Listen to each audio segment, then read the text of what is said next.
the former Prime Minister of Bangladesh, Begum Khaleda Zia. টি-20 বিশ্বকাপ খেলতে ভারতে না যাওয়ার সিদ্ধান্ত নিয়েছে বিসিবি। রবিবার 17 জন বোর্ড পরিচালককে নিয়ে হওয়া সভায় এই সিদ্ধান্ত নেওয়া হয়েছে। মুস্তাফিজুর রহমানকে আইপিএল থেকে বাদ দেওয়ার পরিপ্রেক্ষিতে গতকাল রাতেও বিসিবি পরিচালকেরা অনলাইনে বৈঠকে বসেছিলেন। তখন বিসিবি পরিচালকদের বেশিরভাগই কঠোর পদক্ষেপ না নেওয়ার বিষয়ে পরামর্শ দিয়েছিলেন। তবে সরকারের মনোভাব জানার পর সিদ্ধান্ত বদলেছেন তারা। তবে ভেন্যু পরিবর্তন অসম্ভব বলে জানিয়েছে ভারতীয় ক্রিকেট বোর্ড বিসিসিআই। তাদের ভাষ্য, কারো খামখেয়ালিপনার বশে হুট করে ম্যাচ বদলে দেওয়া যায় না। এটা একেবারেই লজিস্টিক দুঃস্বপ্ন। 2026 আইসিসি টি-20 বিশ্বকাপের আয়োজক ভারত। তবে পাকিস্তান তাদের ম্যাচগুলো শ্রীলঙ্কায় খেলবে। সূচি অনুযায়ী আগামী 7 ফেব্রুয়ারি টুর্নামেন্ট শুরুর প্রথম দিন ভারতের কলকাতায় ওয়েস্ট ইন্ডিজের মুখোমুখি হওয়ার কথা রয়েছে বাংলাদেশের। গ্রুপ পর্বে আরও যে 3টি ম্যাচ আছে সে সবই কলকাতায় ও মুম্বাইয়ে। বিশ্বকাপের জন্য লিটন দাসকে অধিনায়ক করে 15 সদস্যের দল ঘোষণা করেছে বিসিবি।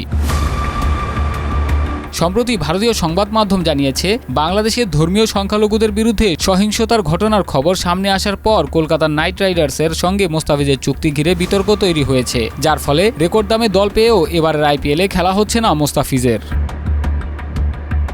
গত 31 ডিসেম্বর বাংলাদেশের 3 বারের সাবেক প্রধানমন্ত্রী বেগম খালেদা জিয়ার মৃত্যুতে শ্রদ্ধা জানাতে বাংলাদেশে আসেন ভারতের পররাষ্ট্রমন্ত্রী এস জয়শঙ্কর। পরদিনই প্রায় 4 বছর বিরতির পর ভারতের প্রতিরক্ষামন্ত্রী রাজনাথ সিং দিল্লিতে বাংলাদেশি হাইকমিশনে যান এবং খালেদা জিয়ার মৃত্যুতে শোক প্রকাশ করেন।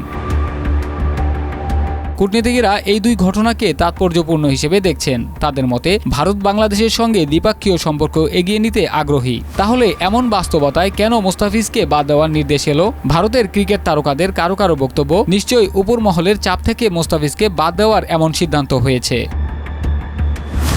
তাহলে কি মোস্তাফিজ ইস্যুতে ভারত বাংলাদেশ কূটনৈতিক সম্পর্কে টানাপোড়েনের আরেকটা পর্যায়ে প্রবেশ করলো? সেটি ঘটলে বলতেই হয়, দুই প্রতিবেশী দেশের জনগণের সম্পর্ক, যোগাযোগ, ব্যবসা বাণিজ্যিক স্বার্থে বাংলাদেশ ভারতের সম্পর্কের উন্নতির বিষয়টি আরও অনিশ্চয়তার মুখেই পড়তে যাচ্ছে।